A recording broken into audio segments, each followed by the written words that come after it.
ਸਤਿ ਸ਼੍ਰੀ ਅਕਾਲ। ਤੁਸੀਂ ਜੁੜੇ ਹੋਏ ਹੋ ਪੰਜਾਬੀ ਰੇਡੀਓ USA ਦੇ ਨਾਲ ਤੇ ਮੈਂ ਹਾਂ ਪ੍ਰਵੀਨ ਸ਼ਰਮਾ ਲੈ ਕੇ ਹਾਜ਼ਰ ਹਾਂ ਪ੍ਰੋਗਰਾਮ ਖਬਰ ਤੇ ਨਜ਼ਰ। ਖਬਰ ਤੇ ਨਜ਼ਰ ਪ੍ਰੋਗਰਾਮ ਦੇ ਵਿੱਚ ਕਈ ਅਹਿਮ ਤੇ ਕਈ ਖਾਸ ਖਬਰਾਂ ਨੂੰ ਲੈ ਕੇ ਚਰਚਾ ਕਰਨ ਦੇ ਲਈ ਜੁੜ ਚੁੱਕੇ ਨੇ ਮਿੰਟੂ ਗੁਰਸਰੀਆ ਜੀ। ਮਿੰਟੂ ਸਤਿ ਸ਼੍ਰੀ ਅਕਾਲ, ਸਵਾਗਤ ਹੈ ਜੀ ਪੰਜਾਬੀ ਰੇਡੀਓ USA ਤੇ। ਜੀ ਸ਼ੁਕਰੀਆ ਸਾਰਿਆਂ ਨੂੰ, ਸਤਿ ਸ੍ਰੀ ਅਕਾਲ ਜੀ। ਅੱਗੇ ਵਧਣ ਤੋਂ ਪਹਿਲਾਂ ਧੰਨਵਾਦ ਕਰਦੇ ਚਲੀਏ ਸਪਾਂਸਰਸ ਦਾ, ਜਿਹੜੇ ਜ਼ਰੀਆ ਬਣਦੇ ਨੇ ਇਹਨਾਂ ਪ੍ਰੋਗਰਾਮਾਂ ਨੂੰ ਤੁਹਾਡੇ ਤੱਕ ਪਹੁੰਚਾਉਣ ਦੇ ਲਈ। ਖਾਲਸਾ ਇੰਸ਼ੋਰੈਂਸ ਏਜੰਸੀ ਵਾਲੇ, ਜਿਨ੍ਹਾਂ ਤੋਂ ਤੁਸੀਂ ਹਰ ਤਰੀਕੇ ਦੀ ਇੰਸ਼ੋਰੈਂਸ ਲੈ ਸਕਦੇ ਹੋ। ਇੰਸ਼ੋਰੈਂਸ ਬਾਰੇ ਪਤਾ ਕਰਨ ਦੇ ਲਈ ਇਹਨਾਂ ਦਾ ਨੰਬਰ ਹੈ 408-272-2500। ਇਹ 1992 ਤੋਂ ਲਗਾਤਾਰ ਇੰਸ਼ੋਰੈਂਸ ਬਿਜ਼ਨਸ ਦੇ ਵਿੱਚ ਸ਼ਾਨਦਾਰ ਸੇਵਾਵਾਂ ਦੇ ਰਹੇ ਨੇ ਤੇ ਅਮਰੀਕਾ ਭਰ ਦੇ ਵਿੱਚ ਇੰਸ਼ੋਰੈਂਸ ਕਰਦੇ ਨੇ। ਓਬਾਮਾ ਕੇਅਰ, ਮੈਡੀਕੇਅਰ ਜਾਂ ਫਿਰ ਕਵਰਡ ਕੈਲੀਫੋਰਨੀਆ ਬਾਬਤ ਪਾਲਿਸੀ ਕਰਵਾਉਣ ਦੇ ਲਈ, ਸਲਾਹ ਲੈਣ ਦੇ ਲਈ ਅੱਜ ਹੀ ਕਾਲ ਕਰੋ 408-272-2500 ਤੇ। ਟਰਕੀਆਨਾ ਇਮੀਗ੍ਰੇਸ਼ਨ ਲਾ ਫਰਮ ਵਾਲੇ ਜੇ ਟਰਕੀਆਨਾ ਅਟਾਰਨੀ ਟਰਕੀਆਨਾ ਦੇ ਨਾਲ ਤੁਸੀਂ US ਇਮੀਗ੍ਰੇਸ਼ਨ ਬਾਬਤ ਕੋਈ ਵੀ ਸਲਾਹ ਕਰਨੀ ਹੈ, ਕੋਈ ਵੀ ਸਵਾਲ ਪੁੱਛਣਾ ਤੇ ਇਹਨਾਂ ਦਾ ਨੰਬਰ ਹੈ 415-909-0503। Jaswinder Singh, Nachhattar Kaur Nagra Roswell, Charan Singh Sukhwinder Dhaliwal Arizona, Krishan Dhanota Yuba City, Baljinder Singh ਨੇ ਜਰਵੁੱਡਲੈਂਡ, ਪਰਮਜੀਤ ਕੌਰ ਅੰਗੀ ਵੈਕਾਵਿਲ, ਪ੍ਰਿਤਪਾਲ ਸਿੰਘ ਸਿੱਧੂ ਫਰੈਜ਼ਨੋ, GN ਲਿਵ ਵਾਲੇ ਟਰੱਕ ਵਾਸ਼ ਕਰਦੇ ਨੇ, ਆਇਲ ਚੇਂਜ ਕਰਦੇ ਨੇ, 에ਅਰ ਬ੍ਰੇਕਾਂ ਦਾ ਕੰਮ ਤਸੱਲੀ ਬਖਸ਼ ਕਰਵਾ ਸਕਦੇ, ਨਵੇਂ ਪੁਰਾਣੇ ਟਾਇਰ ਵੀ ਇਹਨਾਂ ਤੋਂ ਮਿਲਦੇ ਨੇ। ਲੋਕੇਸ਼ਨਾਂ ਸੈਂਤਾਨੀਲਾ ਦੀ ਨਿੰਮਾ ਸੋਤਾ ਦੇ ਨਾਲ ਗੱਲ ਕੀਤੀ ਜਾ ਸਕਦੀ ਹੈ 209-270-0113 ਤੇ ਇੰਟਰਲੂਪ ਟਰੱਕ ਸਟਾਪ ਵਾਲੇ। ਇਹਨਾਂ ਸਾਰੇ ਹੀ ਸਪਾਂਸਰਸ ਦਾ ਬਹੁਤ ਬਹੁਤ ਧੰਨਵਾਦ। ਤੇ ਜੇਕਰ ਤੁਸੀਂ ਵੀ ਪੰਜਾਬੀ ਰੇਡੀਓ USA ਦੇ ਇਹਨਾਂ ਪ੍ਰੋਗਰਾਮਾਂ ਨੂੰ ਸਪਾਂਸਰ ਕਰਨਾ ਚਾਹੁੰਦੇ ਹੋ ਤਾਂ ਸਟੂਡੀਓ ਦਾ ਨੰਬਰ ਹੈ 408-272-5200। ਅੱਜ ਦਾ ਇਹ ਖਬਰ ਤੇ ਨਜ਼ਰ ਪ੍ਰੋਗਰਾਮ ਸਾਲ 2024 ਦੀ 6 ਅਗਸਤ ਦਾ ਪ੍ਰੋਗਰਾਮ ਹੈ ਤੇ ਦਿਨ ਅੱਜ ਮੰਗਲਵਾਰ ਹੈ। ਖਬਰਾਂ ਦੀ ਸ਼ੁਰੂਆਤ ਕਰੀਏ ਮਿੰਟੂ ਜੀ, ਆਪਾਂ ਅਕਾਲ ਤਖਤ ਸਾਹਿਬ ਵਿਖੇ ਜਿਹੜੀ ਇਕੱਤਰਤਾ ਹੋਣੀ ਹੈ ਇਹ 30 ਅਗਸਤ ਨੂੰ ਹੋਣੀ ਹੈ ਜੀ ਬਿਲਕੁਲ ਇੱਕ ਦਿਨ ਮੁਕਰਰ ਹੋ ਗਿਆ, ਕਿਉਂਕਿ ਦੇਖੋ ਲੰਮੇ ਸਮੇਂ ਤੋਂ ਇਹ ਚਰਚਾ ਚੱਲ ਰਹੀ ਸੀਗੀ, ਇਹ ਮਾਮਲਾ ਚੱਲ ਰਿਹਾ ਸੀ ਸ੍ਰੀ ਅਕਾਲ ਤਖਤ ਸਾਹਿਬ ਤੇ ਕਿ ਕੁਝ ਸੁਧਾਰਵਾਦੀ ਅਕਾਲੀ ਜਿਹੜੇ ਆ ਉਹ ਸੁਖਬੀਰ ਸਿੰਘ ਬਾਦਲ ਪ੍ਰਤੀ ਇੱਕ ਪੱਤਰ ਲੈ ਕੇ ਗਏ ਸਨ। ਆਪਣੀਆਂ ਉਹਨਾਂ ਨੇ ਗਲਤੀਆਂ ਮੰਨੀਆਂ ਸੀ, ਕਹਿ ਲਓ ਭੁੱਲਾਂ ਜਿਹੜੀਆਂ ਸੀਗੀਆਂ ਉਹ ਉਹਨਾਂ ਨੇ ਵੀ ਉੱਥੇ ਪ੍ਰਵਾਨ ਕੀਤੀਆਂ, ਮੰਨੀਆਂ ਤੇ ਉਸ ਤੋਂ ਬਾਅਦ SGPC ਅਤੇ ਸੁਖਬੀਰ ਸਿੰਘ ਬਾਦਲ ਦੇ ਖਿਲਾਫ ਪੱਤਰ ਦਿੱਤਾ ਸੀਗਾ ਜੀ। ਫਿਰ ਉਸ ਤੋਂ ਬਾਅਦ ਸੁਖਬੀਰ ਸਿੰਘ ਬਾਦਲ ਨੇ ਸਪਸ਼ਟੀਕਰਨ ਦਿੱਤਾ ਤੇ ਕੱਲ ਵੀ ਆਪਾਂ ਸ਼ਾਇਦ ਇਸ ਤੇ ਗੱਲ ਕਰ ਰਹੇ ਸੀਗੇ ਕਿ ਉਹ ਸਪਸ਼ਟੀਕਰਨ ਜਿਹੜਾ ਆ ਉਹ ਜਨਤਕ ਕੀਤਾ ਗਿਆ। ਤਾਂ ਤੁਸੀਂ ਦੇਖ ਲਓ ਕਿ ਇਹ ਸਾਰੀਆਂ ਚੀਜ਼ਾਂ ਮੈਂ ਕੱਲ ਵੀ ਜੋੜ ਕੇ ਤੁਹਾਨੂੰ ਦੱਸਿਆ ਸੀਗਾ ਕਿ ਪ੍ਰਕਾਸ਼ ਸਿੰਘ ਬਾਦਲ ਵਾਲਾ ਪਹਿਲਾ ਪੱਤਰ ਉਹ ਵਾਇਰਲ ਹੋਇਆ ਸੀਗਾ। ਫਿਰ ਉਸ ਤੋਂ ਬਾਅਦ ਇਹ ਜਨਤਕ ਹੋ ਗਿਆ ਕਿਉਂਕਿ ਇਹਨੂੰ ਅਫੀਸ਼ੀਅਲੀ ਮੰਨਿਆ ਗਿਆ ਕਿ ਜਨਤਕ ਕੀਤਾ ਗਿਆ। ਤਾਂ ਉਸ ਤੋਂ ਬਾਅਦ ਹੁੰਦਾ ਕੀ ਹੈ ਕਿ ਅੱਜ ਦੀ ਡੇਟ ਆ ਗਈ ਜੀ, 30 ਅਗਸਤ ਵਾਸਤੇ ਦਿਨ ਮੁਕਰਰ ਹੋ ਗਿਆ। ਤਾਂ ਮਤਲਬ ਕਿ ਇਹ ਸਾਰੀਆਂ ਚੀਜ਼ਾਂ ਲੱਗਦਾ ਨਹੀਂ ਕਿ ਜੋੜ ਕੇ ਤੁਸੀਂ ਦੇਖ ਸਕਦੇ ਹੋ, ਕਿਉਂਕਿ ਪਹਿਲਾ ਪੱਤਰ ਦਾ ਵਾਇਰਲ ਹੋ ਜਾਣਾ 9 ਸਾਲ ਬਾਅਦ ਜੀ ਪਹਿਲਾਂ ਕੋਈ ਚਰਚਾ ਨਹੀਂ, ਉਸ ਤੋਂ ਬਾਅਦ ਫਿਰ ਇਹਨੂੰ ਜਨਤਕ ਕਰਨਾ ਡਾਕੂਮੈਂਟ ਨੂੰ ਤੇ ਹੁਣ ਨਾਲ ਦੀ ਨਾਲ ਫਿਕਸ ਕਰ ਲੈਣੀ। ਤਾਂ ਮੇਰੀ ਨਜ਼ਰ ਦੇ ਵਿੱਚ ਤੇ ਸਭ ਕੁਝ ਜੁੜ ਰਿਹਾ, ਕਿਉਂਕਿ ਅੱਜ ਹੀ ਸ਼ਾਇਦ ਅਕਾਲੀ ਦਲ ਦੀ ਵੀ ਇੱਕ ਮਹੱਤਵਪੂਰਨ ਮੀਟਿੰਗ ਜਿਹੜੀ ਹੈ ਉਹ ਰੱਖੀ ਗਈ ਸੀ। ਹੁਣ ਦੇਖੋ ਸ੍ਰੀ ਅਕਾਲ ਤਖਤ ਸਾਹਿਬ ਤੋਂ ਕੀ ਫੈਸਲਾ ਹੁੰਦਾ ਇੱਥੇ, ਹੁਣ ਜਥੇਦਾਰ ਸਾਹਿਬ ਜਾਂ ਸਿੰਘ ਸਾਹਿਬਾਨ ਜਾਣਦੇ ਆ ਕਿਉਂਕਿ ਉਹਨਾਂ ਨੇ ਰਲ ਕੇ ਫੈਸਲਾ ਲੈਣਾ, ਪਰ ਇਹ ਧਾਰਮਿਕ ਮਾਮਲਾ ਹੈ ਪ੍ਰਵੀਨ ਜੀ, ਇਹ ਨਿਰੋਲ ਧਾਰਮਿਕ ਮਾਮਲਾ ਹੈ। ਜਿਹੜਾ ਬੇਅਦਬੀ ਦਾ ਉਹ ਇੱਕ ਕ੍ਰਿਮੀਨਲ ਆਫੈਂਸ ਆ, ਉਹਦੇ ਚ ਕੇਸ ਰਜਿਸਟਰਡ ਹੈ, ਉੱਥੇ ਅਦਾਲਤਾਂ ਨੇ ਫੈਸਲਾ ਦੇਣਾ, ਇੱਕ ਧਾਰਮਿਕ ਅਦਾਲਤ ਨੇ ਫੈਸਲਾ ਦੇਣਾ ਜਿਹਦੇ ਵਿੱਚ ਮਤਲਬ ਕਿ ਕਿਸੇ ਨੂੰ ਵੀ ਧਾਰਮਿਕ ਸਜ਼ਾ ਲਾਈ ਜਾ ਸਕਦੀ ਆ। ਪਰ ਵੱਡੀ ਗੱਲ ਤੇ ਇਹ ਆ ਕਿ ਜੇਕਰ ਦੇਖੋ ਹੁਣ ਖਾਸ ਤੌਰ ਤੇ ਆਪਾਂ ਦੋ ਜਿਹੜੇ ਨੁਕਤੇ ਆ ਉਹ ਇੱਕ ਤਰ੍ਹਾਂ ਨਾਲ ਕਹਿ ਲਓ ਕਿ ਬੜੀਆਂ ਰੌਚਕ ਨਿਗਾਹਾਂ ਦੇ ਨਾਲ ਦੇਖਾਂਗੇ ਕਿ ਇੱਕ ਕਿ ਬਈ ਜੋ ਫੈਸਲਾ ਆਏਗਾ ਕਿ ਉਹ ਪ੍ਰਵਾਨ ਹੋਏਗਾ, ਕੌਮ ਨੂੰ ਪ੍ਰਵਾਨ ਹੋਏਗਾ, ਸਾਰੇ ਅਕਾਲੀ ਦਲ ਨੂੰ ਪ੍ਰਵਾਨ ਹੋਏਗਾ ਵਗੈਰਾ ਵਗੈਰਾ। ਇੱਕ ਤੇ ਚੀਜ਼ ਇਹ ਹੈ ਨਾ, ਕਿਉਂਕਿ ਅੱਗੇ ਵੀ ਆਪਾਂ ਵੇਖਿਆ ਕਿ ਇਸ ਤਰ੍ਹਾਂ ਦੇ ਫੈਸਲੇ ਆਏ ਜਿਨ੍ਹਾਂ ਦੇ ਨਾਲ ਇੱਕ ਵੰਡ ਪੈਦਾ ਹੋ ਗਈ, ਮਤਲਬ ਕਿ ਇੱਕ ਧੜਾ ਪ੍ਰਵਾਨ, ਦੂਸਰਾ ਧੜਾ ਵਿਰੋਧ ਦੇ ਵਿੱਚ। ਇਹ ਹੋਇਆ 15 ਤੋਂ ਬਾਅਦ ਇਹ ਹੋਇਆ। ਹੁਣ ਦੂਜੇ ਪਾਸੇ ਇਹ ਇੱਕ ਤਾਂ ਕਹ ਲਓ ਕਿ ਇੱਕ ਨੁਕਤਾ ਹੋਏਗਾ ਐਮ ਕਿ ਇਹਦੇ ਤੇ ਕੀ ਸਹਿਮਤੀ ਬਣਦੀ ਹੈ ਜਾਂ ਫਿਰ ਅੱਗੇ ਅੱਗੇ ਵੰਡਵੀਂ ਰਾਏ। ਸੈਕੰਡ ਇਹ ਕਿ ਜਦੋਂ ਧਾਰਮਿਕ ਮੁੱਦਾ ਹੈ ਪ੍ਰਵੀਨ ਜੀ, ਤਾਂ ਮੈਂ ਅੱਗੇ ਵੀ ਸ਼ਾਇਦ ਆਪ ਜੀ ਨੂੰ ਦੱਸਿਆ ਸੀਗਾ ਕਿ ਜਿਹੜੇ ਆਪਾਂ ਕਹਿ ਲਓ ਕਿ ਗੁਰਮਤੇ ਦੀ ਗੱਲ ਕਰਦੇ ਆ, ਡੇਰਾ ਮਾਫੀ ਵਾਲਾ ਮਾਮਲਾ, ਉਹਦੇ ਵਿੱਚ ਗਿਆਨੀ ਰਘਵੀਰ ਸਿੰਘ ਖੁਦ ਸ਼ਾਮਲ ਸਨ।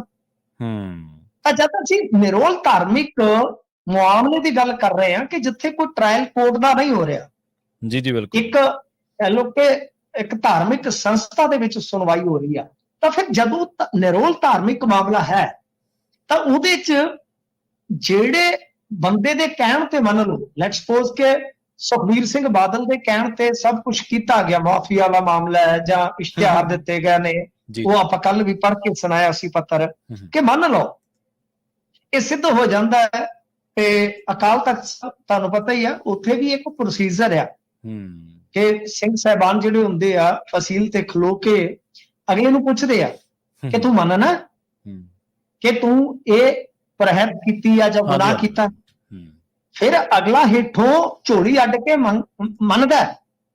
ਇਹ ਅਕਾਲ ਤਖਤ ਸਾਹਿਬ ਦਾ ਕਹਿ ਲਓ ਕਿ ਜਦੋਂ ਇਸ ਤਰ੍ਹਾਂ ਦਾ ਮਾਮਲਾ ਹੁੰਦਾ ਨਾ, ਵਿਚਾਰਨ ਦਾ ਇੱਕ ਪ੍ਰੋਸੀਜਰ ਹੈ ਧਾਰਮਿਕ ਤੌਰ, ਤਾਂ ਹੇਠਾਂ ਖਲੋਤਾ ਵਿਅਕਤੀ ਯਾਨੀ ਦੋਸ਼ੀ, ਉਹ ਇੱਕ ਤਰ੍ਹਾਂ ਨਾਲ ਕਹਿ ਲਓ ਕਿ ਝੋਲੀ 'ਚ ਪਵਾ ਰਿਹਾ ਆਪਣਾ ਗੁਨਾਹ ਵੀ ਤੇ ਜੋ ਧਾਰਮਿਕ ਤੌਰ ਤੇ ਸਜ਼ਾ ਲੱਗਦੀ ਆ। ਜੀ ਜੀ।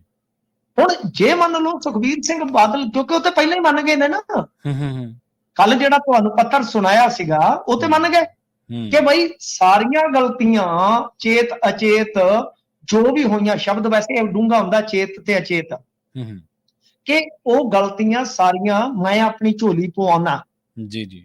ਤਾਂ ਹੁਣ ਉੱਥੇ ਤਾਂ ਮੁੱਕਰਨਗੇ ਨਹੀਂ, ਜੇ ਉਹਨਾਂ ਨੂੰ ਤਲਬ ਕੀਤਾ ਜਾਂਦਾ ਹੈ ਸਜ਼ਾ ਵਾਸਤੇ ਤਾਂ ਉਹ ਮੁੱਕਰਨਗੇ ਤਾਂ ਨਹੀਂ, ਉਹ ਤਾਂ ਕਹਿ ਚੁੱਕੇ ਆ ਐਲਾਨੀਆਂ ਕਿ ਭਾਈ ਮੈਂ ਨਿਮਾਣੇ ਸਿੱਖ ਵਜੋਂ ਭਾਈ ਜੋ ਵੀ ਤੁਸੀਂ ਕਹੋਗੇ ਮੈਂ ਤਿਆਰ ਹਾਂ। ਠੀਕ ਹੈ ਜੀ। ਤਾਂ ਹੁਣ ਇੱਕ ਅਹਿਮ ਸਵਾਲ ਜਿਹੜਾ ਮੈਂ ਦੂਸਰਾ ਨੁਕਤਾ ਕਹਿ ਰਿਹਾ ਵਾਂ ਉਹ ਇਹ ਹੋਏਗਾ ਨਾ ਕਿ ਜਿਹੜੇ ਬੰਦੇ ਦੇ ਕਹਿਣ ਤੇ ਅਜਿਹਾ ਕੀਤਾ ਗਿਆ, ਦੋਸ਼ ਚਲੋ ਮੰਨ ਲਿਆ, ਧਾਰਮਿਕ ਤੌਰ ਤੇ ਸਿੱਧ ਹੋ ਗਏ ਤੇ ਸਜ਼ਾ ਲੱਗ ਗਈ, ਤੇ ਹੁਣ ਇਹ ਦੇਖੋ ਕਿ ਜਿਹੜੇ ਉਸ ਵੇਲੇ ਸਿੱਖ ਕੌਮ ਦੇ ਨੁਮਾਇਆ ਜਥੇਦਾਰ ਸਨ, ਜਿਨ੍ਹਾਂ ਨੇ ਇਸ ਫੈਸਲੇ ਨੂੰ ਦਿੱਤਾ ਤੇ ਫਿਰ ਇਸ ਫੈਸਲੇ ਨੂੰ ਪਲਟਿਆ, ਕਿਉਂਕਿ ਅਕਾਲੀ ਅੱਜ ਤੱਕ ਇਹ ਕਹਿੰਦੇ ਆਏ ਨੇ ਜੀ ਜਥੇਦਾਰ ਦਾ ਫੈਸਲਾ ਸੀ, ਸਿੰਘ ਸਾਹਿਬਾਨ ਦਾ ਫੈਸਲਾ ਸੀ, ਸਾਡਾ ਉਹਦੇ ਨਾਲ ਕੀ ਤਾਲੁਕ। ਜਦ ਮੰਨ ਲਓ ਮੰਨ ਲਿਆ ਗਿਆ ਕਿ ਸਾਡੇ ਪੱਲੇ ਪਾ ਦਿਓ, ਤਾਂ ਫਿਰ ਜਥੇਦਾਰ ਸਾਹਿਬ ਜਿਹੜੇ ਆ ਜਿਨ੍ਹਾਂ ਨੇ ਸਭ ਕੁਝ ਕੀਤਾ, ਧਾਰਮਿਕ ਤੌਰ ਤੇ ਮੈਂ ਗੱਲ ਕਰ ਰਿਹਾ ਹਾਂ ਜੀ ਜੀ, ਧਾਰਮਿਕ ਤੌਰ ਤੇ ਕੀ ਉਹਨਾਂ ਨੂੰ ਕਟਹਿਰੇ 'ਚ ਖਿਲਾਰਨਾ ਨਹੀਂ ਬਣਦਾ? ਇਹ ਇੱਕ ਅਹਿਮ ਨੁਕਤਾ ਹੈ ਇਸ ਸਾਰੇ ਘਟਨਾਕ੍ਰਮ ਦੇ ਵਿੱਚ ਜੋ ਆਪਾਂ ਪਿੱਛੇ ਦੇਖਿਆ ਹੈ। ਤਾਂ ਹੁਣ ਇਹ ਦੇਖਣਾ ਹੋਏਗਾ, ਚਲੋ ਅਸੀਂ ਕੋਈ ਸਵਾਲ ਨਹੀਂ ਚੁੱਕ ਰਹੇ, ਅਸੀਂ ਜੋ ਚੀਜ਼ਾਂ ਔਨ ਦਾ ਰਿਕਾਰਡ ਨੇ ਉਹਦੇ ਬਿਹਾਵ ਤੇ ਜੋ ਗੱਲਾਂ ਜਿਹੜੀਆਂ ਅੱਜ ਤੱਕ ਆਈਆਂ ਨੇ ਧਾਰਮਿਕ ਤੌਰ ਤੇ, ਅਸੀਂ ਸਿਰਫ ਉਹਨਾਂ ਤੇ ਵਿਚਾਰ ਕਰ ਰਹੇ ਹਾਂ। ਕੋਈ ਮਤਲਬ ਕਿ ਅਸੀਂ ਇਹ ਨਹੀਂ ਹੈਗਾ ਕਿ ਕੋਈ ਅਸੀਂ ਸ੍ਰੀ ਅਕਾਲ ਤਖਤ ਸਾਹਿਬ ਦੇ ਵਿੱਚ ਕੋਈ ਦਖਲ ਅੰਦਾਜ਼ੀ ਕਰ ਰਹੇ, ਨਹੀਂ, ਅਜਿਹਾ ਨਹੀਂ ਹੈ, ਨਾ ਹੀ ਸਾਡੀ ਇੰਨੀ ਤੌਫੀਕ ਹੈ ਨਾ ਔਕਾਤ ਹੈ। ਪਰ ਗੱਲ ਇਹ ਹੈ ਕਿ ਜਦੋਂ ਆਪਾਂ ਇਸ ਸਾਰੇ ਮਾਮਲੇ ਨੂੰ 15 ਤੋਂ ਲੈ ਕੇ 9 ਸਾਲ ਚੱਲੇ ਇਸ ਮਾਮਲੇ ਨੂੰ ਦੇਖਦੇ ਆ, ਉਹ ਦੋ ਸੰਭਾਵੀ ਨੁਕਤੇ ਐਸੇ ਰਹਿਣਗੇ ਜਿਹੜੇ ਕਿ ਬਹੁਤ ਹੀ ਕਹਿ ਲਓ ਕਿ ਇੱਕ ਤਰ੍ਹਾਂ ਨਾਲ ਖਿੱਚ ਦਾ ਕੇਂਦਰ ਹੋਣਗੇ ਕਿ ਕੀ ਫੈਸਲਾ ਜੋ ਵੀ ਆਏਗਾ ਉਹ ਸਾਰੇ ਪ੍ਰਵਾਨ ਕਰ ਲੂਗੇ। ਸੈਕੰਡ ਚੀਜ਼ ਕਿ ਜਿਹੜੇ ਜਥੇਦਾਰ ਸਹਿਬਾਨ ਜਾਂ ਸਿੰਘ ਸਹਿਬਾਨ ਉਸ ਵੇਲੇ ਗੁਰਮਤੇ ਤੇ ਸਹਿਮਤ ਹੋਏ, ਫਿਰ ਬਾਅਦ ਦੇ ਵਿੱਚ ਉਹਨਾਂ ਨੇ ਰੱਦ ਕੀਤਾ, ਕਿ ਉਹਨਾਂ ਤੇ ਵੀ ਕੋਈ ਸਵਾਲ, ਕੋਈ ਪ੍ਰਸ਼ਨ ਚਿੰਨ੍ਹ, ਕੋਈ ਉਹਨਾਂ ਤੇ ਵੀ ਸਪਸ਼ਟੀਕਰਨ ਤੱਕ ਗੱਲ ਚਾਹੇਗੀ ਜਾਂ ਉੱਥੋਂ ਤੱਕ ਹੀ ਮਹਿਦੂਦ ਰਹਿ ਜਾਏਗੀ। ਜੀ ਬਿਲਕੁਲ। ਤੇ ਜਥੇਦਾਰ ਸਾਹਿਬ ਨੇ ਸਾਬਤ ਸੂਰਤ ਸਿੱਖ ਖਿਡਾਰੀ ਜਰਮਨਪ੍ਰੀਤ ਸਿੰਘ ਨੂੰ ਵਧਾਈ ਦਿੱਤੀ ਹੈ ਜੀ। ਨਹੀਂ, ਬਣਦੀ ਵੀ ਆ। ਦੇਖੋ ਗੱਲ ਇਹ ਆ ਕਿ ਜਰਮਨ ਜਿਹੜਾ ਹੈ ਨਾ, ਇਹ ਤਾਂ ਬਈ ਥੰਮ ਆ, ਥੰਮ ਜੀ ਜੀ, ਇਹ ਸਰਦਾਰ ਸਾਹਿਬ ਹੈ ਨਾ ਜਿਹੜਾ, ਇਹ ਬੜੀ ਚੀਜ਼ ਆ। ਅੱਜ ਜਰਮਨ ਨੇ ਜਰਮਨ ਦੇ ਉਲਟੀ ਖਲੋਣਾ ਜੀ ਬਿਲਕੁਲ। ਅੱਜ ਜਰਮਨ ਦੇ ਨਾਲ ਹੀ ਸਹਿਮੀ ਆ ਤੇ ਹਿਸਾਬ ਲਾ ਲਓ ਵੀ ਬਸ ਲਾ ਲਓ ਵੀ ਰਹਿ ਗਿਆ ਹੁਣ ਪੌਣੇ 2 ਘੰਟਿਆਂ ਦਾ ਸਮਾਂ ਜੀ, ਉਦੋਂ ਬਾਅਦ ਮਾਰੋ ਮਾਰ ਸ਼ੁਰੂ ਹੋ ਜਾਣੀ ਆ। ਸੌਣ ਨੂੰ ਅੱਜ ਸਾਡਾ ਵੀ ਜੀ ਨਹੀਂ ਕਰਨਾ, ਪਤਾ ਨਹੀਂ ਅੱਖ ਲੱਗੇਗੀ ਕਿ ਨਹੀਂ, ਮੈਚ ਵੇਖ ਕੇ ਹੀ ਸੌਵਾਂਗੇ। ਜਰਮਨ ਯਾਨੀ ਬੜਾ ਤਗੜਾ ਡਿਫੈਂਡਰ ਹੈ, ਲੋੜ ਪੈਣ ਤੇ ਮਿਡਫੀਲਡ 'ਚ ਜਾਂਦਾ ਹੈ ਤੇ ਜੇ ਗੱਲ ਬਣ ਜਾਵੇ ਤੇ ਫਿਰ ਗਾਂ ਧੁਰ ਤੱਕ ਵੀ ਚਲੇ ਜਾ। ਤਾਂ ਤੁਸੀਂ ਸੋਚ ਸਕਦੇ ਹੋ ਕਿ ਆਪਦੇ ਗੋਲ ਤੋਂ ਲੈ ਕੇ ਅਗਲੇ ਦੇ ਗੋਲ ਤੱਕ ਦਾ ਸਫ਼ਰ ਤੈਅ ਕਰਨਾ ਕੋਈ ਛੋਟੀ ਗੱਲ ਨਹੀਂ ਹੁੰਦੀ। ਏਡਾ ਸ਼ਾਂਤ ਕਾਮ ਖਿਡਾਰੀ ਆ, ਮਤਲਬ ਹੀ ਨਹੀਂ ਹੈ ਕਿ ਕੋਈ ਫਾਲਤੂ ਗੱਲ ਕਰਕੇ। ਵੈਸੇ ਸਾਰੇ ਹੀ ਹਾਕੀ ਖਿਡਾਰੀ ਜਿਹੜੇ ਇਸ ਤਰ੍ਹਾਂ ਦੇ ਹੁੰਦੇ ਆ ਜ਼ਿਆਦਾਤਰ, ਪਰ ਜਰਮਨ ਜਿਹੜਾ ਬਹੁਤ ਇੱਕ ਤਰ੍ਹਾਂ ਨਾਲ ਆਪਣੇ ਆਪ ਤੇ ਫੋਕਸਡ ਰਹਿੰਦਾ ਹੈ, ਆਪਦੇ ਆਪ ਤੇ ਕੇਂਦਰਿਤ ਰਹਿੰਦਾ, ਆਪਦੀ ਗੇਮ ਤੇ ਕੇਂਦਰਿਤ ਰਹਿੰਦਾ, ਟੀਮ ਵਰਕ ਤੇ ਕੇਂਦਰਿਤ ਰਹਿੰਦਾ। ਸੋ ਮੈਨੂੰ ਬਹੁਤ ਅੱਛਾ ਲੱਗਦਾ ਹੈ ਜੀ ਸਾਰਿਆਂ ਨੂੰ ਹੀ ਅੱਛਾ ਲੱਗਦਾ, ਕੱਲਾ ਮੈਨੂੰ ਨਹੀਂ। ਤਾਂ ਇਹਨਾਂ ਨੇ ਵਧਾਈ ਦਿੱਤੀ ਹੈ ਕਿ ਬਹੁਤ ਵਧੀਆ ਖੇਡ ਰਹੇ ਨੇ ਜਰਮਨਪ੍ਰੀਤ ਸਿੰਘ, ਤੇ ਨੌਜਵਾਨਾਂ ਨੂੰ ਇਹਨਾਂ ਤੋਂ ਸੇਧ ਲੈਣੀ ਚਾਹੀਦੀ ਆ। ਪਤਿਤਪੁਣਾ ਤੇ ਨਸ਼ਿਆਂ ਦੀ ਹਲਾਮਤ ਤੋਂ ਦੂਰ ਰਹਿ ਕੇ ਖੇਡਾਂ ਵਰਗੇ ਖੇਤਰ 'ਚ ਅੱਗੇ ਵਧਦੇ ਆ, ਸਿੱਖ ਕੌਮ ਦਾ ਨਾਮ ਜਿਹੜਾ ਹੈ ਉਹ ਰੌਸ਼ਨ ਕਰਨਾ ਚਾਹੀਦਾ। ਮੈਂ ਕਹਿੰਦਾ ਬਹੁਤ ਹੀ ਵਧੀਆ ਜੀ ਜਥੇਦਾਰ ਸਾਹਿਬ ਨੇ ਜੋ ਜਰਮਨਪ੍ਰੀਤ ਵਾਸਤੇ ਸ਼ਬਦ ਬੋਲੇ ਨੇ, ਬਹੁਤ ਹੀ ਅੱਛਾ, ਬਹੁਤ ਹੀ ਅੱਛਾ। ਬਹੁਤ ਵਾਰੀ ਮੈਂ ਸਲੂਟ ਕਰੂੰਗਾ ਜਥੇਦਾਰ ਸਾਹਿਬ ਨੂੰ, ਪਰ ਮੈਂ ਨਾਲ ਅਪੀਲ ਕਰੂੰਗਾ। ਮੈਂ ਦੇਖੋ ਅੱਗੇ ਵੀ ਕਿਹਾ ਕਿ ਮੈਂ ਧਾਰਮਿਕ ਮਾਮਲਿਆਂ 'ਚ ਆਪਣੇ ਆਪ ਨੂੰ ਮਹਿਦੂਦ ਰੱਖਦਾ ਜੀ ਜੀ, ਇੱਥੇ ਵੀ ਅਪੀਲ ਹੀ ਕਰਾਂਗੇ ਕਿ ਜਰਮਨਪ੍ਰੀਤ ਕਿਉਂਕਿ ਸਾਬਤ ਸੂਰਤ ਸਿੱਖ ਪਲੇਅਰ ਹੈ, ਉਸ ਨੂੰ SGPC ਵੱਲੋਂ ਵਿਸ਼ੇਸ਼ ਸਨਮਾਨ ਦੇਣਾ ਚਾਹੀਦਾ, ਹੱਕਦਾਰ ਹੈ। ਤਾਂ ਜੋ ਦੂਜੇ ਜਰਮਨਪ੍ਰੀਤ ਸਿੰਘ ਬੱਲ ਹੱਕਦਾਰ ਹੈ। ਮੈਂ ਤਾਂ ਕਹਿੰਦਾ ਕਿ ਦੇਖੋ ਚਲੋ ਆਪਾਂ ਅਪੀਲ ਕਰ ਸਕਦੇ ਹਾਂ ਕਿ ਇਸ ਖਿਡਾਰੀ ਨੂੰ ਵੱਧ ਤੋਂ ਵੱਧ ਪ੍ਰਮੋਟ ਕਰਨਾ ਚਾਹੀਦਾ। ਤਸਵੀਰ ਜਿੱਥੇ ਵੀ ਕਿਤੇ, ਮੈਂ ਇਹ ਨਹੀਂ ਕਹੂੰਗਾ ਕਿ ਅਜਾਇਬ ਘਰ ਚ ਲਾ ਦਿਓ, ਜਾਂ ਜਿੱਥੇ ਵੀ ਤੁਹਾਨੂੰ ਲੱਗਦਾ ਤੁਹਾਡੀ ਖੇਡ ਅਕੈਡਮੀ ਆ ਜਾਂ ਜਿੱਥੇ ਵੀ ਲਾਈ ਜਾ ਸਕਦੀ, ਜਿੱਥੇ ਵੀ ਤਸਵੀਰ ਲਾਈ ਜਾ ਸਕਦੀ ਆ, ਲਾਓ, ਸਨਮਾਨ ਕਰੋ, ਤਾਂ ਕਿ ਹੋਰ ਬੱਚੇ ਜਿਹੜੇ ਆ ਪ੍ਰੇਰਿਤ ਹੋਣ। ਆਮ ਤੌਰ ਤੇ ਕੀ ਧਾਰਨਾ ਬਣ ਜਾਂਦੀ ਆ ਕਿ ਗੇਮ ਕਰਨੀ ਹੈ ਯਾਰ ਵਾਲ ਕਟਾ ਦਿਓ, ਚਲੋ ਸਾਡੇ ਤਾਂ ਇਸ ਤਰ੍ਹਾਂ ਰੋਡੇ ਮੋਢੇ ਹੈਗੇ ਆ, ਪਰ ਆਮ ਤੌਰ ਤੇ ਹੁੰਦਾ ਜਿਨ੍ਹਾਂ ਦੇ ਜੂੜੇ ਹੁੰਦੇ ਆ, ਤਾਂ ਜਿਵੇਂ ਕੌਡੀ ਖੇਡਣੀ ਆ ਉਹ ਜੂੜਾ ਕਟਾ ਦਿਓ, ਜਾਂ ਏਦਾਂ ਦੀ ਗੇਮ ਖੇਡਣੀ ਹੈ ਭਾਈ, ਏਦਾਂ ਗੱਲ ਨਹੀਂ ਬਣਨੀ। ਤਾਂ ਐਸਾ ਹੈ ਕਿ ਇਸ ਖਿਡਾਰੀ ਨੂੰ ਪ੍ਰਮੋਟ ਕਰੋਗੇ ਤਾਂ ਬਿਲਕੁਲ ਇਹਨਾਂ ਦੀ ਗੱਲ ਸਹੀ ਹੈ ਕਿ ਉਹ ਜਿਹੜੇ ਖਿਡਾਰੀ ਇਹ ਗੱਲ ਸੋਚਦੇ ਆ ਕਿ ਕੇਸਾਂ ਦੇ ਨਾਲ ਜਾਂ ਦਾੜੇ ਦੇ ਨਾਲ ਅੱਗੇ ਨਹੀਂ ਵਧਿਆ ਜਾ ਸਕਦਾ, ਕੋਈ ਅੜਚਨ, ਐਸਾ ਕੁਝ ਨਹੀਂ ਹੈ। ਮਤਲਬ ਉਹ ਚੀਜ਼ ਵੀ ਹੈਗੀ ਹੈ ਨਾ ਪ੍ਰਤਿਪੂਰਨੀ ਦੇ ਹਿਸਾਬ ਨਾਲ ਜੇ ਦੇਖੋਗੇ ਤਾਂ ਮੈਨੂੰ ਤੇ ਲੱਗਦਾ ਕਿ ਇੱਕ ਵਿਸ਼ੇਸ਼ ਸਨਮਾਨ SGPC ਵੱਲੋਂ ਕੀਤਾ ਜਾਣਾ ਚਾਹੀਦਾ ਜਰਮਨਪ੍ਰੀਤ ਸਿੰਘ ਬੱਲ ਦਾ। ਤੇ ਦੂਜੀ ਗੱਲ ਇਹ ਆ ਕਿ ਮੇਰੇ ਖਿਆਲ ਦੇ ਨਾਲ ਜੇ ਤਾਂ ਜੌਬ ਹੈਗੀ ਆ ਬੱਲ ਸਾਹਿਬ ਕੋਲ ਤੇ ਠੀਕ ਆ, ਨਹੀਂ ਤਾਂ ਇਹਨਾਂ ਨੂੰ ਚਾਹੀਦਾ ਕਿ ਇੱਕ ਅੱਛੀ ਜੌਬ ਵੀ ਆਫਰ ਕਰ ਸਕਦੇ। ਜੀ ਬਿਲਕੁਲ, ਖਿਡਾਰੀ ਮਿੰਟੂ ਜੀ ਕੌਮਾਂ ਦਾ ਸਰਮਾਇਆ ਹੁੰਦੇ, ਜਿਨ੍ਹਾਂ ਨੂੰ ਸਾਹਮਣਾ ਆਪਣਾ ਸਾਰਿਆਂ ਦਾ ਹੀ ਫਰਜ਼ ਬਣਦਾ, ਔਰ ਉਹ ਦੂਜਿਆਂ ਨੂੰ ਪ੍ਰੇਰਿਤ ਵੀ ਕਰਦੇ ਆ। ਹੁਣ ਜੇ ਜਿਵੇਂ ਇਹਨਾਂ ਦਾ ਸਨਮਾਨ ਹੋਊਗਾ, ਜਾਂ ਇਹਨਾਂ ਨੂੰ ਵਿਸ਼ੇਸ਼ ਥਾਂ ਮਿਲੂਗੀ, ਜਾਂ ਇਹਨਾਂ ਨੂੰ ਇਹ ਮਹਿਸੂਸ ਕਰਾਇਆ ਜਾਊਗਾ ਕਿ ਵਾਕਈ ਭਾਈ ਤੂੰ ਸਾਬਤ ਸੂਰਤ ਹੈ, ਇਸ ਕਰਕੇ ਤੈਨੂੰ ਇਹ ਜਿਹੜੀਆਂ ਚੀਜ਼ਾਂ ਸਨਮਾਨਿਤ ਦਿੱਤਾ ਜਾ ਰਿਹਾ, ਤਾਂ ਦੂਜਿਆਂ ਨੂੰ ਹੱਲਾਸ਼ੇਰੀ ਮਿਲਦੀ ਹੈ ਫਿਰ ਕਿ ਯਾਰ ਵਾਕਈ ਅਸੀਂ ਵੀ ਕਰ ਸਕਦੇ ਹਾਂ। ਅਗਲੀ ਖਬਰ, ਇਕੱਲਾ ਇਹ ਨਹੀਂ ਹੈ ਕਿ ਉਹ ਇੱਕ ਸਾਬਤ ਸੂਰਤ ਹੈ ਤੇ ਆਪਾਂ ਕਹੀਏ ਕਿ ਉਹ ਰਿਪਰੈਜ਼ੈਂਟ ਕਰ ਰਿਹਾ ਹੈ ਜੀ, ਬਸ ਉਹ ਹਾਜ਼ਰੀ ਹੋ ਗਈ, ਨਹੀਂ। ਉਸ ਬੰਦੇ ਦੀ ਗੇਮ ਚ ਦਮ ਆ। ਤੇ ਮੈਂ ਹਾਰੀ ਸਾਰੀ ਨੂੰ ਨਹੀਂ ਕਹਿੰਦਾ ਹੁੰਦਾ ਸਰ, ਇਹ ਆਪਣਾ ਜਿਹੜਾ ਬੰਦੇ ਚ ਦਮ ਆ ਉਹਨੂੰ ਹੀ ਦਮਦਾਰ ਕਹੀਦਾ ਆਪਾਂ, ਅਦਰਵਾਈਜ਼ ਮੂੰਹ ਤੇ ਕਹਿ ਦਿੰਦਾ ਨਾ ਮੈਂ ਤੂੰ ਹੋਕਾ ਹੀ ਤੁਰਿਆ ਫਿਰਦਾ ਵੀਰੇ, ਆਪਦੇ ਹੱਥ ਜੋ ਮਰਜ਼ੀ ਕਰ। ਆਪਾਂ ਇਹੋ ਜਿਹਾ ਸਵਾਲ ਰੱਖੀਦਾ। ਇਸ ਮੁੰਡੇ ਦੀ ਗੇਮ ਪਿਛਲੇ 3-4 ਸਾਲ ਤੋਂ ਮੁਸਲਸਲ ਕਹਿ ਲੋ ਪੀਕ ਤੇ ਚੱਲ ਰਹੀ ਆ। ਨਹੀਂ ਤਾਂ ਹਾਕੀ ਚ ਆਮ ਤੌਰ ਤੇ ਵੇਖੀਦਾ ਸਾਲ 2 ਸਾਲ ਟੌਪ ਤੇ ਖੇਡਦਾ ਖਿਡਾਰੀ ਜਾਂ ਤਾਂ ਇੰਜਰਡ ਹੋ ਜਾਂਦਾ ਹੈ, ਜਾਂ ਟੀਮ ਚੋਂ ਬਾਹਰ ਹੋ ਜਾਂਦਾ ਹੈ, ਜਾਂ ਬ੍ਰੇਕ ਲੈ ਲੈਂਦਾ। ਜਰਮਨਪ੍ਰੀਤ ਇੱਕ ਵਾਹਿਦ ਖਿਡਾਰੀ ਤੁਹਾਨੂੰ ਮਿਲੇਗਾ ਜਿਹੜਾ ਲਗਾਤਾਰ ਹੀ ਖੇਡੀ ਜਾ ਰਿਹਾ ਤੇ ਇੱਕੋ ਪੀਕ ਤੇ ਖੇਡ ਰਿਹਾ। ਜੀ। ਤੇ ਹਰਿਆਣਾ ਸਿੱਖ ਗੁਰਦੁਆਰਾ ਐਕਟ 2014 ਦੇ ਵਿੱਚ ਜਿਹੜੀ ਸੋਧ ਹੈ ਉਹਨੂੰ ਸੈਣੀ ਸਰਕਾਰ ਨੇ ਮਨਜ਼ੂਰੀ ਦੇ ਦਿੱਤੀ ਹੈ। ਦੇਖੋ ਸੈਣੀ ਸਰਕਾਰ ਜਿਹੜੀ ਹੈ ਨਾ, ਉਹਨੇ ਤੇ MSP ਵੀ ਦੇ ਦਿੱਤੀ ਆ 24 ਫਸਲਾਂ ਤੇ। ਹਾਂਜੀ ਕੀਤਾ। ਉਹਨੇ ਤੇ 134 ਕਰੋੜ ਰੁਪਈਆ ਕਿਸਾਨਾਂ ਦਾ ਮਾਫ ਵੀ ਕਰ ਦਿੱਤਾ ਮਾਮਲੇ ਦਾ। ਅਗਨੀ ਵੀਰਾਂ ਚ ਉਹਨਾਂ ਨੇ 10% ਰਾਖਵਾਂਕਰਨ ਕਰ ਦਿੱਤਾ ਜੌਬਾਂ ਚ, ਜਿਹੜੀਆਂ ਸਟੇਟ ਦੀਆਂ ਜੌਬਾਂ। ਇਹ ਕਾਦੇ ਲਈ ਆ? ਸਾਫ਼ ਹੈ, ਸਪਸ਼ਟ ਹੈ। ਦੇਖੋ ਉਹ ਜਵਾਨ ਤੇ ਕਿਸਾਨ ਦਾ ਮਸਲਾ ਜ਼ਿਆਦਾਤਰ ਆਪਾਂ ਦੇਖਦੇ ਹਾਂ ਕਿਸਾਨ ਨਾਲ ਜੁੜਦਾ, ਦਿਹਾਤ ਨਾਲ ਜੁੜਦਾ, ਕਿਉਂਕਿ ਭਾਜਪਾ ਪ੍ਰਤੀ ਬਹੁਤ ਜ਼ਿਆਦਾ ਨਾਰਾਜ਼ਗੀ ਆ। ਤੇ ਮਹੀਨੇ 2-2.5 ਵੀ ਨਹੀਂ, 2 ਕੁ ਮਹੀਨੇ ਰਹਿ ਗਏ ਆ। ਮਾਨ ਸਾਹਿਬ ਨੇ ਤੇ ਬੈਗ ਚ ਲੀੜੇ ਪਾਏ ਨੇ, ਉੱਤੇ ਜ਼ਿਆਦਾਤਰ ਹਰਿਆਣੇ ਦੇ ਪ੍ਰਚਾਰ ਚ ਹੀ ਰਹਿੰਦੇ, ਤੁਹਾਨੂੰ ਪਤਾ ਹੀ ਆ। ਤੇ ਗੱਲ ਇਹ ਆ ਕਿ ਹੁਣ ਕਿਸਾਨਾਂ ਦੇ ਨਾਲ ਜੋ ਰਿਸ਼ਤਾ ਤਰੇੜਿਆ ਉਸ ਨੂੰ ਦੁਬਾਰਾ ਗੰਢ ਰਹੀ ਹੈ ਸੈਣੀ ਸਰਕਾਰ। ਉਲਟਾ ਉਹਨਾਂ ਨੇ ਤੇ ਉੱਥੇ ਫਸਾ ਲਿਆ ਭਗਵੰਤ ਮਾਨ ਨੂੰ ਕਿ ਤੁਸੀਂ ਤੇ 2.5 ਮਿੰਟਾਂ ਚ MSP ਦੇਣ ਵਾਲੇ ਹੋ, ਤੇ ਹੁਣ 2.5 ਸਾਲ ਹੋ ਗਏ ਨੇ, ਤੁਸੀਂ ਦੇ ਕੇ ਦਿਖਾਓ ਹੁਣ ਜੀ। ਉਹਨੂੰ ਵੀ ਕਿਹਾ ਕਿਹਦੇ ਦੁਆਲੇ ਉਹ ਮੜਾ ਜਾ ਸਾਡੀ ਸਟੇਟ ਸਰਕਾਰ ਕੈਬਨਿਟ ਦੀ ਮੋਹਰ ਲਾ ਸਕਦੀ MSP ਤੇ, ਤਾਂ ਤੁਸੀਂ ਵੀ ਜਿਹਾ ਕਰ ਲਓ। ਪਰ ਇਹਦੇ ਚ ਇੱਕ ਸਵਾਲ ਇਹ ਵੀ ਉੱਠਦਾ ਨਾ, ਜਿਹੜੇ ਭਾਜਪਾ ਵਾਲੇ ਕਹਿੰਦੇ ਸਨ ਕਿ MSP ਨਹੀਂ ਦਿੱਤੀ ਜਾ ਸਕਦੀ, ਹਰਿਆਣੇ ਵਾਲੇ ਹੀ ਭਾਜਪਾ ਦੇ ਆਗੂ TV ਤੇ ਆ ਕੇ ਕਹਿੰਦੇ ਸਨ ਕਈ ਵਾਰ, ਤਾਂ ਉਹ ਹੁਣ ਕਿੱਥੇ ਮੂੰਹ ਲੁਕਾਉਣਗੇ ਵੀ ਇੱਕ ਵੱਡਾ ਪ੍ਰਸ਼ਨ ਹੈ। ਖੈਰ ਜਿੱਥੋਂ ਤੱਕ ਸਵਾਲ ਹੈ ਨਾ ਕਿ ਤੁਹਾਨੂੰ ਯਾਦ ਹੋਣਾ ਆਪਾਂ ਇਸੇ ਮੰਚ ਤੇ ਇੱਕ ਖਬਰ ਕੀਤੀ ਸੀ ਕਿ ਹਰਿਆਣੇ ਦੇ ਸਿੱਖ ਵੀ ਆਪਣਾ ਉੱਥੇ ਹਿੱਸਾ ਮੰਗ ਰਹੇ ਨੇ ਪਾਵਰ ਦੇ ਵਿੱਚ। ਜੀ ਹਾਂਜੀ ਕੀਤੀ ਸੀ। ਤਾਂ ਮਤਲਬ ਕਿਉਂਕਿ ਉੱਥੇ ਸਿੱਖਾਂ ਦੀ ਜਿਹੜੀ ਗਿਣਤੀ ਆ ਅੱਛੀ ਖਾਸੀ ਆ ਹਰਿਆਣੇ ਦੇ ਵਿੱਚ ਜੀ।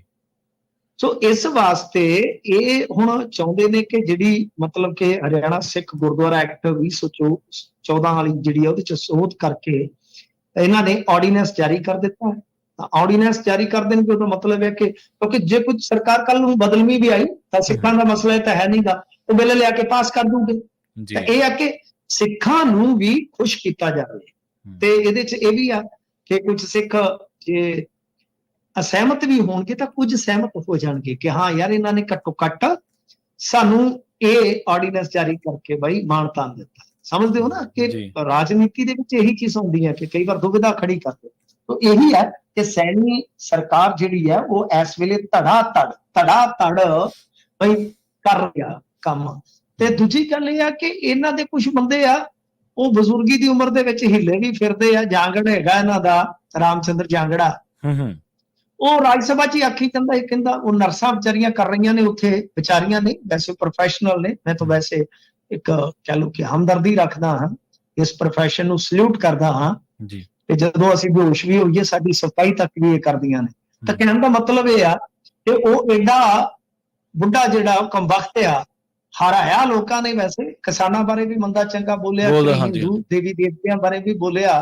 ਤੇ ਉਹ ਜਾ ਕੇ ਕਹਿੰਦੇ ਅਸੀਂ ਇੱਕ ਤਾਊ ਬਿਮਾਰ ਹੋ ਗਿਆ, ਇੱਕ ਸੋਹਣੀ ਜੀ ਨਰਸ ਨੇ ਉਹਦਾ ਗੁੱਟ ਫੜ ਲਿਆ ਤੇ ਉਹਨੇ ਹਲ ਸਾਰੇ ਰੋਗ ਹੀ ਕੱਟੇ ਗਏ, ਮੋਦੀ ਮੇਰਾ ਹੱਥ ਨਾ ਛੱਡੇ।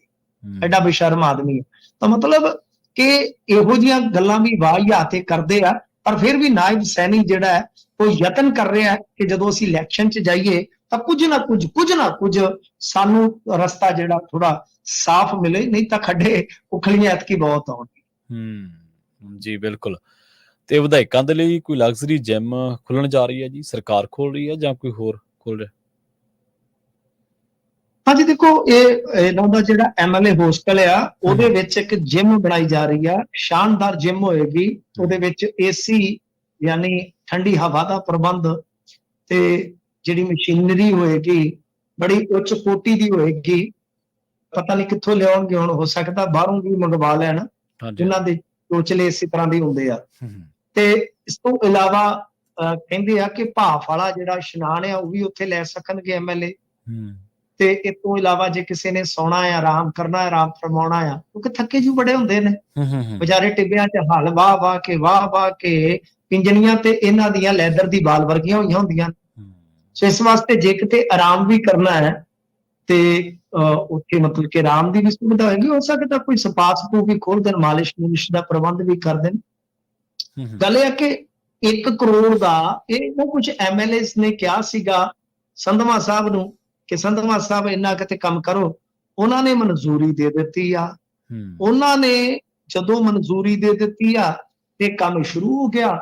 ਇਹ ਤੇ ਕਹਿੰਦੇ ਆ ਕਿ ਕੰਮ 1 ਕਰੋੜ 'ਚ ਮੁਕੰਮਲ ਹੋ ਜਾਏਗਾ। ਹੋ ਸਕਦਾ ਕਿ ਬਜਟ ਵੱਧ ਵੀ ਜਾਵੇ। ਮੈਂ ਜਿਵੇਂ ਤੁਹਾਨੂੰ ਦੱਸਿਆ ਕਿਤੇ ਐਡੀਸ਼ਨ ਇਹ ਕਰਨਾ ਪਵੇ ਕਿ ਬਈ ਮਾਲਸ਼ੀਏ ਵੀ ਰੱਖ ਦਈਏ, ਸਪਾਸ ਮਤਲਬ ਮਾਲਿਸ਼ ਹੋ ਜਾਵੇ।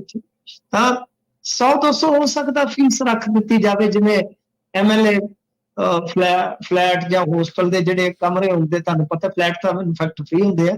MLA ਹੋਸਟਲ ਦੇ ਸ਼ਾਇਦ ਰਿਹਾਇਸ਼ 200 ਰੁਪਏ 'ਚ ਪੈਂਦੀ ਹੈ ਨਾ, 200 ਰੁਪਏ। ਤਾਂ ਕਹਿਣ ਦਾ ਮਤਲਬ ਹੈ ਕਿ ਹੋ ਸਕਦਾ ਥੋੜੀ ਬਹੁਤੀ ਫੀਸ ਰੱਖ ਦੇਣ। ਗੱਲ ਇਹ ਆ ਪ੍ਰਵੀਨ ਜੀ ਕਿ ਇਹ ਸਭ ਜਿਹੜੀਆਂ ਨੇ ਨਾ ਉਹ ਕਹਿ ਲਓ ਘੁੰਡੀਆਂ ਹੁੰਦੀਆਂ ਨੇ। ਚੰਡੀਗੜ੍ਹ 'ਚ ਅਸੀਂ ਵੀ ਜਾਂਦੇ ਆਉਂਦੇ ਰਹਿੰਦੇ ਹਾਂ, ਰਹੀਦਾ ਵੀ ਆ, ਵਰਕਆਊਟ ਵੀ ਉੱਥੇ ਕਰੀਦਾ ਜਦੋਂ ਕਿਤੇ 2-4 ਦਿਨ ਲੱਗਣ। ਉੱਥੇ ਜਿਮ ਦੀ ਜਿਹੜੀ ਮੈਂਬਰਸ਼ਿਪ ਲੈਣੀ, ਚਲੋ ਸਾਡੇ ਵਰਗੇ ਤੇ ਕੋਈ ਜਾਂਦੇ ਆ, ਜਾਣ ਪਛਾਣ ਹੁੰਦੀ ਹੈ, ਕੋਈ 1 ਦਿਨ ਲਾਉਣਾ 2 ਦਿਨ ਲਾਉਣਾ ਉਹ ਸਾਰ ਲੈਂਦੇ ਆ। ਜੇ ਰੂਟੀਨ 'ਚ ਕਿਸੇ ਨੇ ਲਾਉਣਾ ਹੈ ਤਾਂ ਉਹ ਪਰਚੀ ਮੋਟੀ ਕੱਟਦੇ ਆ।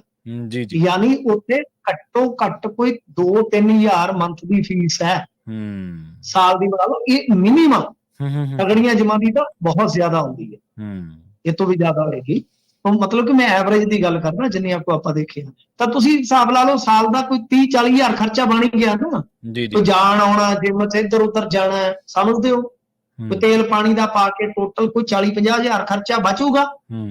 ਇਹ ਸਾਰੇ ਠਹਿਰੇ ਮੁੰਡੇ ਖੁੰਡੇ ਵਿਧਾਇਕ ਮਤਲਬ ਕਿ ਆਮ ਪਾਰਟੀਆਂ ਦੇ ਨਾਲੋਂ ਇਹਨਾਂ ਦੇ ਯੰਗ ਜ਼ਿਆਦਾ ਨੇ, ਜੋ ਸ਼ੌਕੀਨ ਨੇ, ਪੱਟੂ ਸ਼ੌਕੀਨ ਨੇ, ਆਏ ਕਿੱਧਰ ਜੈ ਵੱਡੀ ਦੇ ਸ਼ੌਕੀਨ। ਤਾਂ ਗੱਲ ਇਹ ਛਿੰਦੇ ਨੇ ਵੀ ਕਿਹਾ ਸੀ, ਕਸੀਆਂ ਪਾਰਟੀਆਂ ਪਾ ਕੇ ਕਹਿੰਦੇ ਜੀਨ ਨਹੀਂ ਮਜਾਜਾਂ ਪੱਟੀ ਦੇ ਆਏ ਕਿੱਧਰੋਂ ਵੱਡੇ ਸ਼ੌਕੀਨ। ਤਾਂ ਗੱਲ ਇਹ ਆ ਇਹ ਸ਼ੌਕੀਨ ਨੇ, ਚੋਬਰ ਨੇ।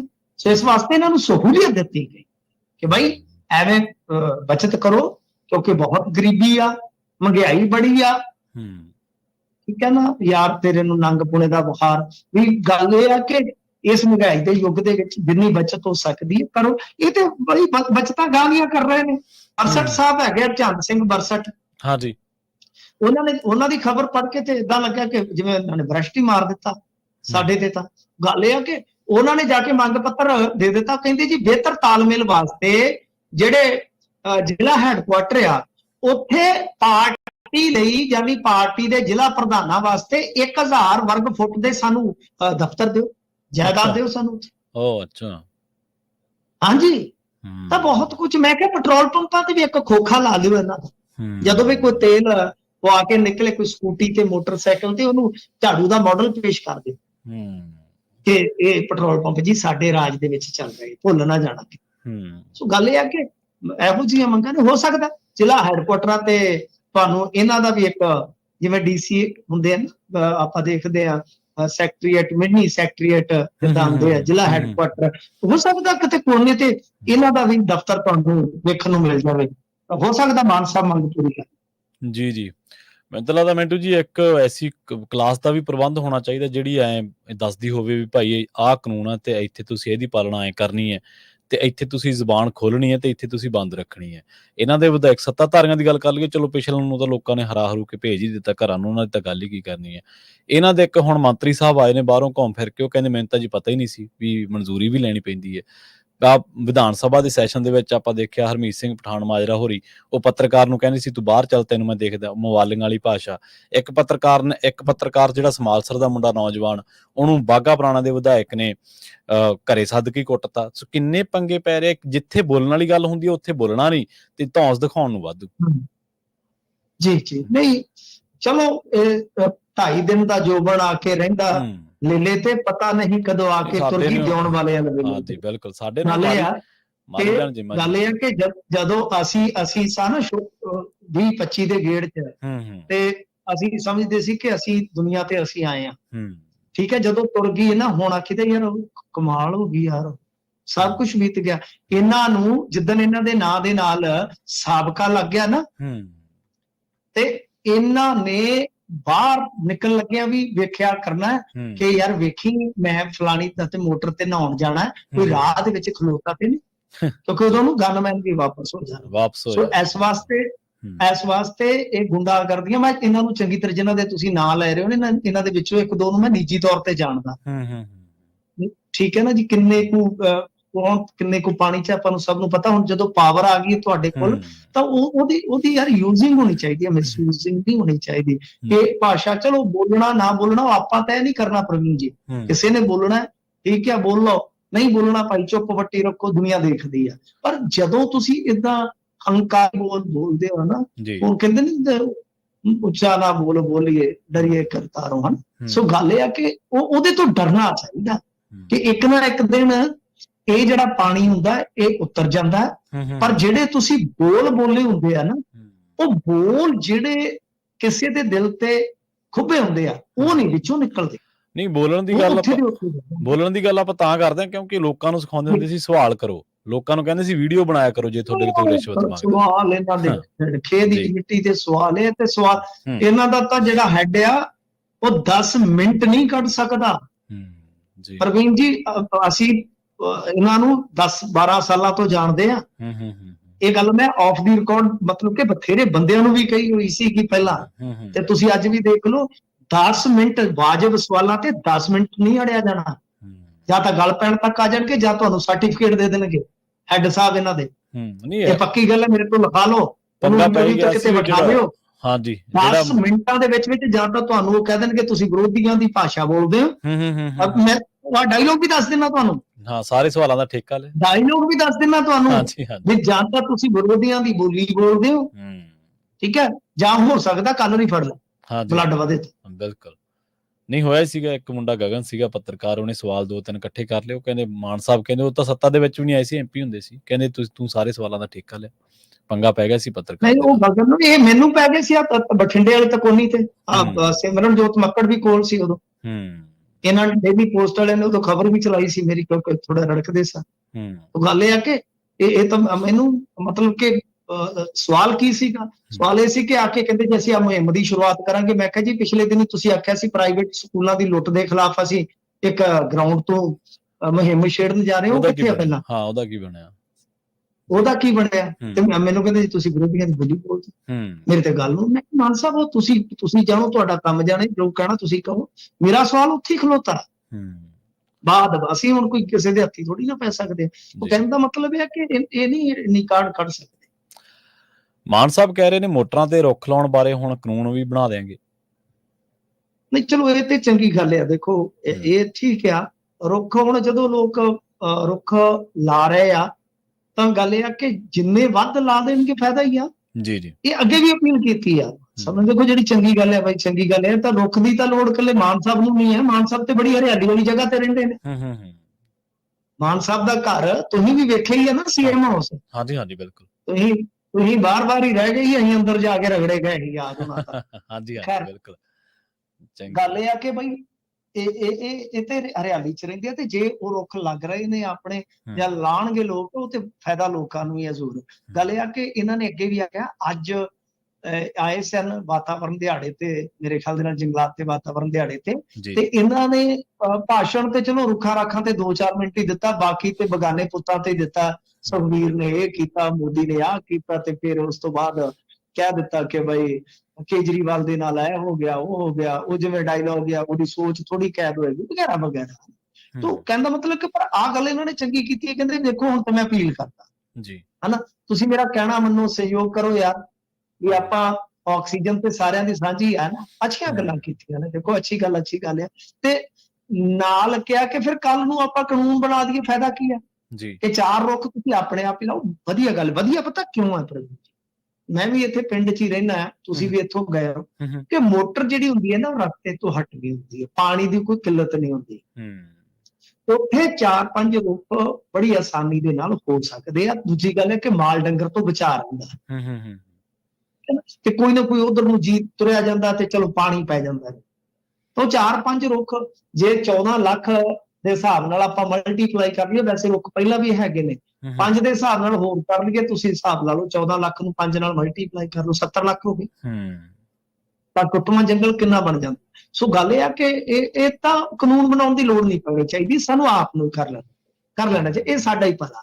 ਪਰ ਮੈਂ ਤੁਹਾਨੂੰ ਕੀ ਦੱਸਾਂ, ਬੜੀਆਂ ਅਜੀਬ ਗੱਲਾਂ ਹੁੰਦੀਆਂ ਨੇ। ਸਾਡੇ ਪਿੰਡ ਦੇ ਮੁੰਡੇ 2-3 ਕਿੱਲਿਆਂ 'ਚ ਅੱਗੇ ਵੀ ਅਸੀਂ ਲਾਇਆ, ਤੇ 1000 ਬੂਟਾ ਲਾਇਆ ਸੀ ਅਸੀਂ, ਸੁੱਖ ਨਾਲ, ਚਲੋ ਵਧੀਆ ਹੋ ਗਿਆ।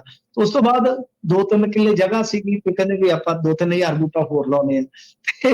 ਸਾਡੇ ਪਿੰਡ ਦਾ ਇੱਕ ਸੱਜਣ ਫੇਸਬੁੱਕ ਤੇ ਪੋਸਟ ਪਾਈ ਬੈਠਾ ਸੀ, ਕਹਿੰਦਾ ਸ਼ਰਮ ਆਉਣੀ ਚਾਹੀਦੀ ਇਹਨਾਂ ਦੇ ਵਾਤਾਵਰਨ ਪ੍ਰੇਮੀਆਂ ਨੂੰ, ਪਿੰਡ ਦਾ ਛੱਪੜ ਤਾਂ ਸਾਡਾ ਸਾਫ਼ ਨਹੀਂ, ਉਹ ਛੱਪੜ ਤੇ ਸਾਫ਼ ਕਰ ਲੈਣ ਪਹਿਲਾਂ। ਲਓ ਦੇਖ ਲਓ, ਕਿੱਥੇ ਬੁੱਢੀ ਦਾ ਮਰਨਾ, ਕਿੱਥੇ ਹਾਲੋਕੜੂ। ਛੱਪੜ ਸਾਫ਼ ਕਰਨੇ ਚੱਡੇ, ਇਹ ਜਿਹੜੇ ਲੱਖਾਂ ਦੇ ਪ੍ਰੋਜੈਕਟ ਆ, ਉਹ ਬਈ ਪੰਚਾਇਤਾਂ ਦੇ ਕੰਮ ਆ, ਸਰਕਾਰਾਂ ਦੇ ਕੰਮ ਆ, ਬਿਲਕੁਲ, ਜਿਨ੍ਹਾਂ ਨੂੰ ਤੁਸੀਂ ਟੈਕਸ ਦਿੰਦੇ ਹੋ। ਇੱਥੇ ਜੇ ਮੁੰਡੇ ਵਿਚਾਰੇ ਆਪਦੀ ਤਨਖਾਹ ਚੋਂ, ਆਪਦੀ ਕਮਾਈ ਚੋਂ 1000-1000 2-2000 ਪਾ ਕੇ ਇਦਾਂ ਦੇ ਕੰਮ ਕਰਦੇ ਆ, ਉਹ ਉਹਨਾਂ ਦੀਆਂ ਲੱਤਾਂ ਖਿੱਚ ਲੈਂਦੇ। ਕਈ ਤੇ ਉੱਥੇ ਜਾ ਕੇ ਗੁੱਸੇ 'ਚ ਜਾ ਕੇ ਰੁੱਖ ਹੀ ਪੁੱਟ ਦਿੰਦੇ ਨੇ ਕਿ ਕੱਲ ਫੋਟੋ 'ਚ ਮੈਨੂੰ ਲਿਆ ਨਹੀਂ ਇਹਨਾਂ ਨੇ। ਹਾਂਜੀ ਹਾਂਜੀ। ਪਰ ਗੱਲ ਇਹ ਆ ਕਿ ਥੋੜਾ ਇਹ ਆਪਦੇ ਅਫਸਰਾਂ ਨੂੰ ਵੀ ਖਿੱਚਣ। ਮਾਨ ਸਾਹਿਬ, ਮੈਂ 2 ਭੈਣ ਜੀਆਂ ਦੇਖ ਰਿਹਾ ਸੀ, ਚਲੋ ਮੈਂ ਫੋਟੋ ਨਹੀਂ ਪਾਊਂਗਾ, ਫੋਟੋ ਹੈਗੀ ਆ, ਤੇ ਉਹ ਫਾਰਮੈਲਿਟੀ ਨਹੀਂ ਚਾਹੀਦੀ। ਉਹ ਇੱਟ ਸਿੱਟ ਦਾ ਹੀ ਬੂਟਾ ਲਾਈ ਜਾਂਦੀਆਂ। ਹੁਣ ਇੱਟ ਸਿੱਟ ਸਾਨੂੰ ਪਤਾ ਕਿ ਇੱਟ ਸਿੱਟ ਵਾਲਿਆਂ ਨੂੰ, ਸਹੀ ਗੱਲ ਹੈ, ਕਿਉਂਕਿ ਅਸੀਂ ਨਰਮੇ ਵਾਲਿਆਂ ਨੂੰ ਸਾਨੂੰ ਪਤਾ। ਤੇ ਉਹ ਮੈਂ ਆਖਿਆ ਯਾਰ ਇਹ ਤੇ ਇੱਟ ਸਿੱਟ ਦਾ ਬੂਟਾ। ਉਹ ਮੇਰੇ ਨਾਲ ਤਾਂ ਕਹਿੰਦਾ ਯਾਰ ਹਾਂ ਇਹ ਤੇ ਇੱਟ ਸਿੱਟ ਲਾਈ ਜਾਂਦੇ। ਮੈਂ ਆਖਿਆ ਜਾਓ, ਇਹਨਾਂ ਨੇ ਵਿਚਾਰੀਆਂ ਨੇ ਫੋਟੋ ਭੇਜਣੀ ਹੋਣੀ ਗਰੁੱਪ 'ਚ, ਤੇ ਬੂਟਾ ਕਿਤੇ ਲੱਭਿਆ ਨਹੀਂ, ਲੱਗੋ ਇੱਟ ਸਿੱਟ ਲੱਭ ਗਈ ਹੋਣੀਆਂ ਵੀ ਹੋਰ ਏਰੀਏ ਦੀਆਂ। ਇਸ ਤਰ੍ਹਾਂ ਦੀ ਫਾਰਮੈਲਿਟੀ ਨਹੀਂ ਚਾਹੀਦੀ। ਦਿਲ ਨਾਲ ਕਰੋ ਕੰਮ, ਜੇ ਕਰਨਾ ਤੇ ਕਾਨੂੰਨ ਬਣਾਉਣ ਦੀ ਲੋੜ ਹੀ ਨਾ ਪਵੇ, ਉਹਦੀ ਜਾਗਰੂਕ ਹੋਣਾ ਚਾਹੀਦਾ।